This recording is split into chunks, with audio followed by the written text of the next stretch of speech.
world where power means survival, one lion made a choice that changed everything, not with his claws but with his heart.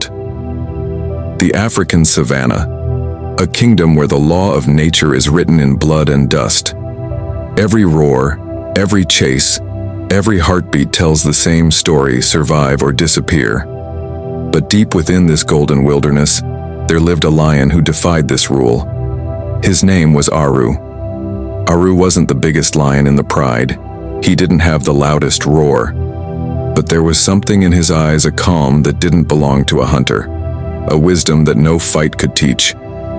Aru was born during drought, when food was scarce, and survival meant taking what wasn't yours. His brothers learned to fight before they could even roar, but Aru learned to wait. He watched the world burn around him, packs tearing each other apart, and he began to wonder, is this all there is to being a king? He grew stronger, wiser, but something in him remained different. He didn't crave control. He sought balance. It was the season of hunger. Herds had moved miles away in search of green pastures. The lions of Aru's pride hadn't eaten in days. One night, a zebra strayed too close to their territory. The hunt began furious and desperate, but something went wrong. Aru's younger brother Camo tripped in the dust. The zebra kicked straight into Camo's chest. The herd scattered. The kill was lost. The pride turned to Camo in anger, hungry, frustrated, furious. In the animal world, weakness is unforgivable.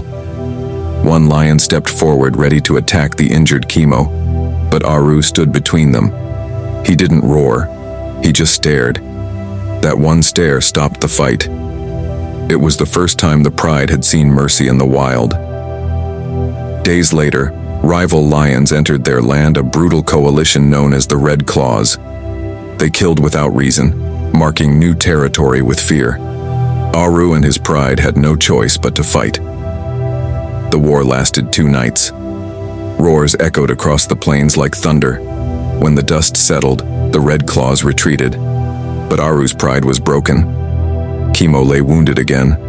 For hours, Aru stayed beside him, licking his wounds, keeping away the vultures.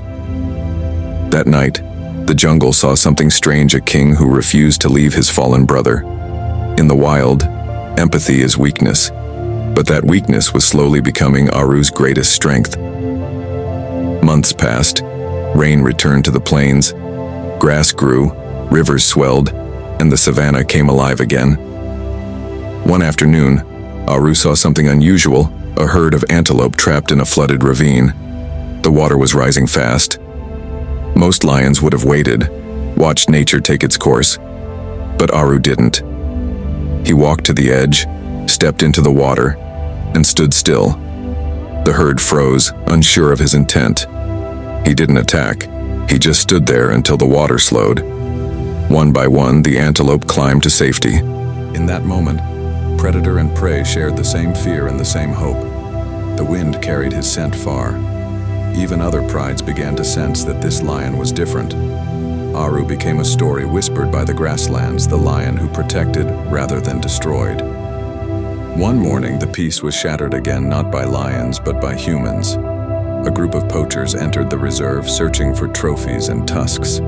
They laid traps across the fields, and one of Aru's lionesses, Nira, stepped into one. Her cries echoed through the forest. Aru came running. His roar shook the air. He saw the metal, the pain, the blood. And he did what no one expected. He didn't attack the humans immediately. He circled them, watched, calculated. When one of them tried to reload, Aru leaped not to kill, but to protect Nira. He bit through the chain, freeing her leg. Then, standing between her and the men, he let out a roar so powerful that even the rifles trembled. The poachers fled.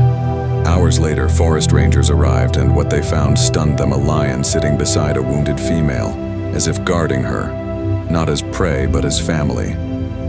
Years passed. Aru grew older. His mane faded to gray, his roar softer, but his legend grew. Young lions from other prides began following him, not out of fear, but out of respect. He had created something rare in the wild, peace through compassion.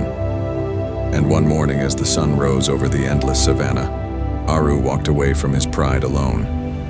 He looked back once at the land he had saved, at the cubs playing in safety, and disappeared into the golden grass. They say the lion who chose peace still walks these plains not as a hunter, but as a guardian of balance. Power isn't in how loudly you roar. It's in how deeply you understand when not to. Aru's story reminds us strength isn't just in claws and teeth. It's in the courage to choose kindness even when the world expects war.